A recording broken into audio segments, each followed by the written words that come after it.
South Shore's Morning News rolls on. Great to have you here once a month. We have our CROI Health segment. CROI Health, CROI Health.org, formerly NVA and Hospice, proud to provide quality home care, hospice, and palliative services to 27 towns from Plymouth to Milton. CROI Health.org, CROI Health.org. And Renee is off this month. We have two special guests, though, in studio. We're excited. You can catch them up on the YouTube feed as well. WATD Radio on YouTube. I have Jo-Anne Calabro and Amy Amoroso, both in studio. Jo-Anne and Amy, good morning. Good morning. Good morning. Great to have you in studio. Thanks for joining us at Broadcast House. Yeah. How are you? Thanks for having us. Good. Oh, wonderful to have you both here. Jo-Anne Calabro is a Hospice RN Case Manager for 11 years, and Amy has been there several years as well. Amy Amoroso is the Director of Hospice Program Operations and Business Development. All right, so first we wanted to start, before we get into a couple of our topics, we had some great news to share with the listeners. I just read this in the briefing that was sent to me.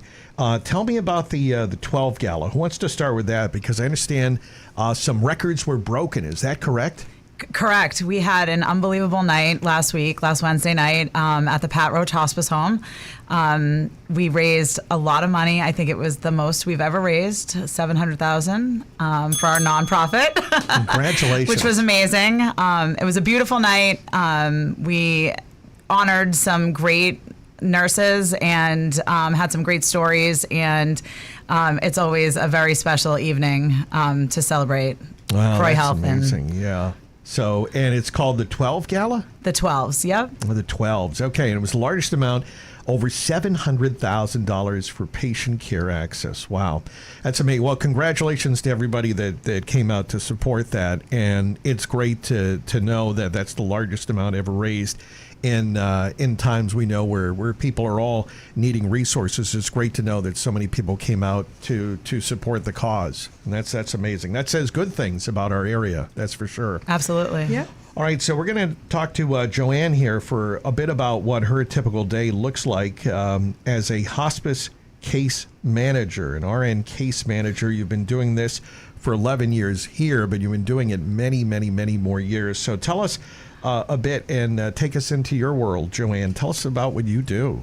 So my typical day, I usually prep my schedule the night before, and then in the morning we have morning call. Then I will know if I need to shift my schedule, if patients had a crisis, if there's unmanaged symptoms. So then I just set up my day, call my patients, set up times. I typically am in the Marshfield, Kingston, Duxbury area. When I see the patients, I talk about symptom management, things to expect, med management, and just making sure that they have everything they need. Every day is a little different. Every visit is a little different. But it really is just building that trusting relationship that they can trust us when things start to get really heavy or frightening, or they have just so many questions as they typically just get used to having a different team member in there. It's a lot of just education about what hospice is. Okay. Some people think you're going to give me morphine, I'm going to die right away, and that is the furthest thing from the truth. It's really normalizing the dying process, and I always teach hospice it's a specialty in nursing. Just like labor and delivery, cardiology, there's end of life. We're there to walk with them as they go through this process. Oh boy, and we would want Jo-Anne to walk with us, that's for sure. And so what you do is you go into people's homes then, right? Correct. Homes, nursing homes, assisted livings, wherever they are, we are. And so it says you need to be very flexible, Jo-Anne. I mean, I know you got probably a lot to balance in your own life, but you seem to be quite nimble and on the go.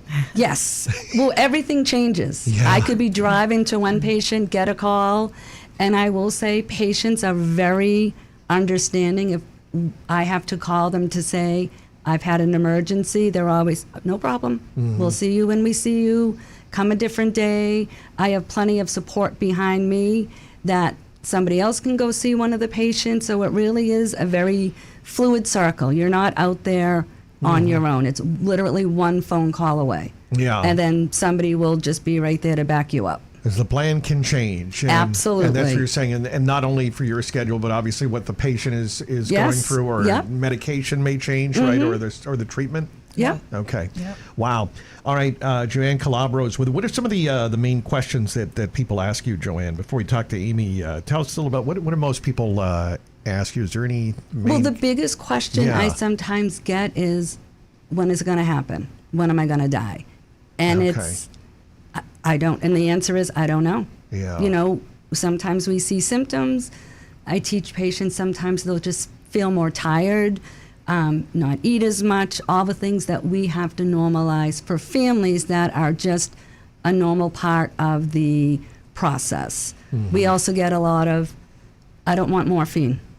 It's like, well, it's a very common drug. We've used it forever, and we literally use a few drops for an unmanaged symptom. Yeah. Oh, I thought if I had a headache, that's what I would have to take. It's like, no. Okay. No. Okay. Not at all. Things, yeah. It's just a lot of teaching and a lot of support and just normalizing it. Like, I tell people all the time, this is your chance to make core memories. Yeah. To go through a bucket list and do what you want to do. Yeah. No, it's great. Well said there, Jo-Anne. And speaking of support, Amy, this ties in, you talking about support, behind the scenes support to nurses. What do they have in the field? Tell us a little bit about some of the operations, Amy. Sure. So as a hospice organization, we have a lot of support for our nurses. They're driving around, going to homes. They're alone in their cars. So we want to make sure that they are one phone call away from support. We have 2 full-time triage nurses in our office to help them with any calls to a pharmacy, or, you know, if we have clinical team assistants in our office that can help with some DME equipment if we need a new piece of equipment or if some equipment is not working. We also have a whole interdisciplinary team. So we have chaplains, social workers, we have volunteers, we have a whole staff internally that is able to help them pivot, change a schedule, call a family.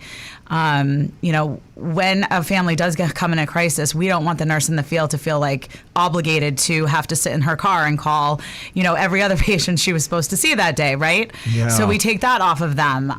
Go be with that family, go be with that patient, and, you know, let us know what support you need internally. That's so important, yeah. Because I imagine, you know, Jo-Anne and you and other people that do what you're like, it's easy to try to put too much on your shoulders Exactly. and think, you know, because how could you not? You know, we're all people. We want to do whatever we can, but, you know, it's important for you to get the support you need, right, so you can take care of the others. 100%. That's important. So there's a team mentality then, right?